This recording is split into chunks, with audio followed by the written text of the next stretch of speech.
Hello everyone, welcome back to caring diaries the nurse চ্যানেলে। আজ BSc nursing এবং post basic BSc nursing ক্যান্ডিডেটদের CBT exam হয়ে গেছে।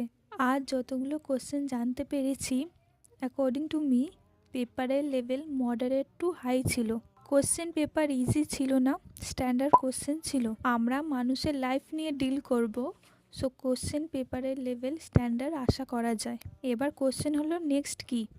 যারা এক্সাম দিয়েছো তারা আজ রেস্ট করো, কালও রেস্ট করো এবং নেক্সট ডে থেকে এতদিন যা কষ্ট করে পড়েছো সেগুলো রিভিশন করো। যারা জিএনএম ক্যান্ডিডেট আছো তারা এখন ভয় পেও না, কাম থাকো, কনফিডেন্ট থাকো। তোমাদের 2 দিন ধরে এক্সাম হবে, সো কোশ্চেন পেপার আলাদা হবে। কোশ্চেন পেপার ইজি, মডারেট নাকি হার্ড হবে কেউ এখন থেকে বলতে পারবে না। যা পড়েছো সেগুলোই বারবার রিভাইজ করো, কোশ্চেনগুলো বুঝে পড়ো, যাতে কোশ্চেন যদি ঘুরিয়ে করা হয় তাহলে তুমি যেন পারো। Always remember, question paper hard হলে সেটা সবার জন্য হার্ড হবে। Don't panic, study hard. By.